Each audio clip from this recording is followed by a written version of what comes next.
6 मार्च 1981 Mariana बेकमायर courtroom में enter हुई। वहां पर एक आदमी का ट्रायल चल रहा था जिसने उसकी बेटी को किडनैप किया और फिर मार दिया। मरियाना ने थोड़ी देर बाद अपने कोट से गन निकालकर 7 गोलियां 35 साल के क्लाउस ग्रबोव्स्की को मारी।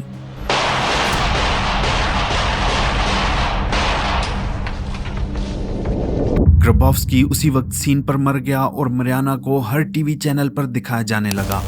ये केस जब ट्रायल पर था तब से ही बहुत फेमस था, लेकिन कोर्ट रूम की शूटिंग के बाद ये केस इंटरनेशनल टेलीविजन पर भी दिखाया जाने लगा। एक तरफ लोग मरियाना को सपोर्ट कर रहे थे और दूसरी तरफ वो उसे कोल्ड ब्लडेड मर्डरर का नाम दे रहे थे। चलिए इस केस को डीपली देखते हैं और फिर आप डिसाइड करें कि इसके एक्शंस रॉन्ग थे या राइट। आज की हमारी कहानी शुरू होती है जर्मनी के छोटे से गांव से, जहां मरियाना 3 जून 1950 को पैदा हुई। बचपन में ही उसके पेरेंट्स की डाइवोर्स हो गई और फिर उसे अपने स्टेप फादर के पास रहना पड़ा। वहां पर भी उसे हर टाइम मुश्किलात का ही सामना करना पड़ा। उसका स्टेप फादर बहुत स्ट्रिक्ट था और उसकी मदर भी उसे अच्छे तरीके से ट्रीट नहीं करती थी। जब वो 16 साल की हुई तो वो पहली बार माँ बनी। उसके माँ बनने के बाद उसके बॉयफ्रेंड ने उसे छोड़ दिया।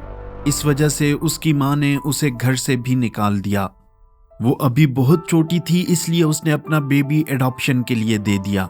18 साल की उम्र में किसी ने उसे किडनैप किया और उसे असॉल्ट किया। किडनैपर ने उसे कई धमकियां दी कि अगर वो पुलिस के पास जाएगी तो वो उसे मार देगा। इसके बावजूद भी उसने पुलिस में आकर उसकी रिपोर्ट लिखवाई और अपने लिए इंसाफ लिया। उसे असॉल्ट करने की वजह से वो दोबारा से प्रेग्नेंट हुई। बेबी की बर्थ के बाद उसने इस बेबी को भी अडॉप्शन के लिए दे दिया। 22 साल की उम्र में वो एक मैनेजर को डेट करने लगी। इस बार जब वो प्रेग्नेंट हुई तो मैनेजर उसका साथ नहीं देना चाहता था और उसे छोड़कर चला गया।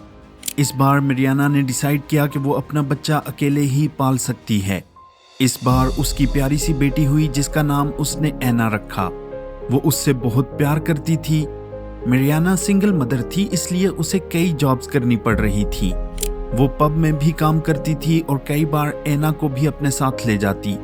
काम की वजह से वो उसे ज्यादा ध्यान नहीं दे पा रही थी। वो काफी चीजें एना को खुद करने का कहती, जो कि उसके लिए करना मुश्किल था। एना नेबरहुड में भी खेलने चली जाती, लेकिन मरियाना उसको इग्नोर करती और उस पर इतना ध्यान नहीं देती। एक्चुअली वो एना से बहुत प्यार करती थी, लेकिन अपने काम की वजह से वो उसे इतनी अटेंशन नहीं दे पा रही थी। इसी वजह से उसने एना को एडॉप्शन के लिए देना चाहा। एना कभी भी अपनी माँ को तंग नहीं करती थी, बल्कि वो अच्छे बच्चों की तरह अपनी माँ की हर बात मानती थी। 5 मई 1980 को एना और उसकी माँ के दरमियान झगड़ा हो गया। उस दिन एना ने स्कूल जाने की बजाय अपने दोस्त के घर जाने का डिसाइड किया। उसकी माँ उसके इस डिसीजन से बिल्कुल बेखबर अपने घर में आराम से सो रही थी। जब वो अपने दोस्त के घर पहुंची तो उसे पता चला कि दोस्त आज स्कूल जा चुकी है, इसलिए वो बाहर इधर उधर खेलने लगी। वो वहां एक नेबर से मिली। एना नेबर को जानती थी क्योंकि कई बार वो उसके घर उसकी कैट्स के साथ खेलने जाती।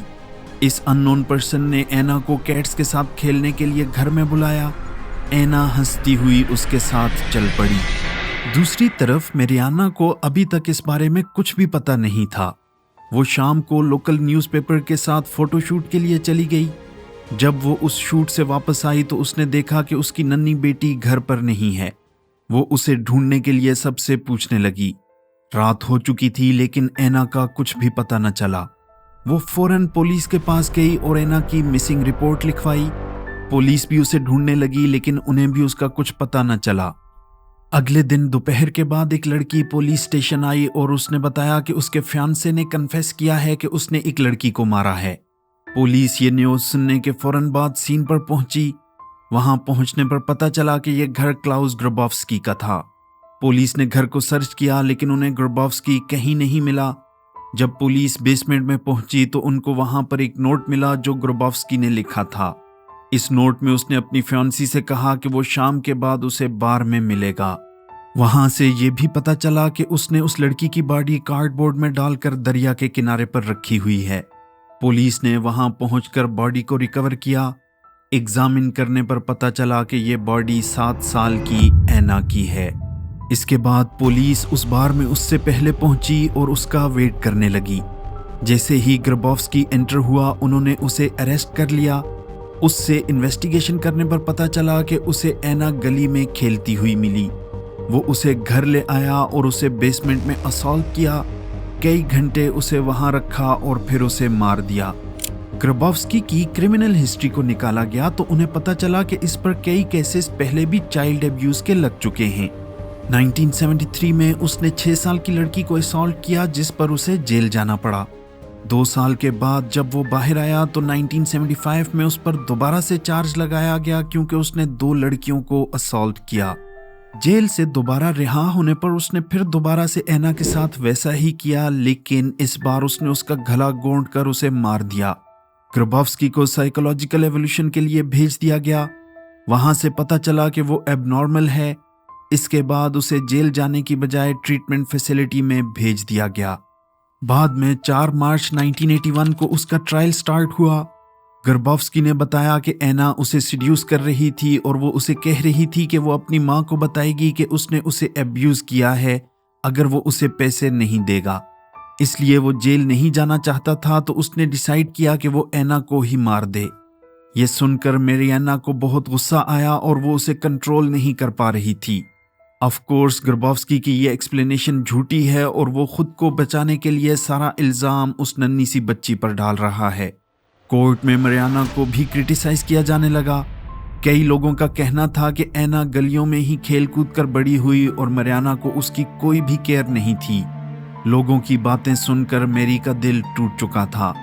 देखा जाए तो वो सिंगल मदर थी और ऐना के लिए ही वो पूरी रात पब में वेट्रेसेस का काम करती थी और दिन को आराम। इसका ये मतलब नहीं कि वो अपनी बेटी से प्यार नहीं करती थी। हाँ, वो उसे इतनी अटेंशन नहीं दे पा रही थी, लेकिन आखिरकार वो उसकी माँ थी। आखिरकार वो दिन आ ही गया जब मैरियाना एक लंबा सा कोट पहनकर कोर्ट रूम में एंटर हुई। वो ग्रबोव्स्की की तरफ चली जो पीठ किए उसकी तरफ बैठा था। मैरियाना ने अपने कोट के पॉकेट से गन निकाली और सारी गोलियां उसे मारी। इसमें से 6 गोलियां ग्रबोव्स्की को लगीं और वो सीन पर ही मर गया। मैरियाना उस वक्त बोल रही थी कि वो उसे उसके चेहरे पर मारना चाहती थी, लेकिन बदकिस्मती से उसके पीठ पर लगी। मैरियाना को उसी वक्त अरेस्ट कर लिया गया और उस पर मर्डर का चार्ज लगाया गया। यहाँ पर लोगों का ओपिनियन भी 2 हिस्सों में डिवाइड हो गया। एक का कहना था कि एक माँ ने अपनी बेटी का बदला लिया और दूसरे का कहना था कि इसने कानून के खिलाफ जाकर कोर्ट में एक आदमी को मारा। जेल में ही मैरियाना ने अपनी life story weekly German magazine को बेच दी। इसके बदले उसने जितने भी पैसे लिए वो उसने अपनी लीगल फीस देने के लिए यूज किए। इस मैगजीन ने 13 एपिसोड पब्लिश की जिसमें मैरियाना की लाइफ की हर डिटेल मौजूद थी। उसका बचपन कितना एब्यूजिव था, उसे असॉल्ट किया गया, ये सब कुछ इसमें मौजूद था। गवर्नमेंट मैरियाना को सजा देना चाहती थी क्योंकि उसने कानून अपने हाथ में लिया, लेकिन पब्लिक गवर्नमेंट को प्रेशराइज कर रही थी कि वो मैरियाना पर रहम खाएं। मैरियाना को जब इन्वेस्टिगेट किया गया तो उसने बताया कि ग्रबोव्स्की को वो अपनी बेटी के बारे में कुछ बुरा बोलना नहीं देना चाहती थी। उसे पता था कि वो खुद को बचाने के लिए कुछ भी बोल सकता है, इसलिए उसने डिसाइड किया कि वो उसे मार देगी। जब मैरियाना को पेपर पर कुछ लिखने के लिए कहा गया तो उसने लिखा, ऐना, ये सब मैंने तुम्हारे लिए किया। इसके साथ ही साथ उसने 7 दिल भी बनाए।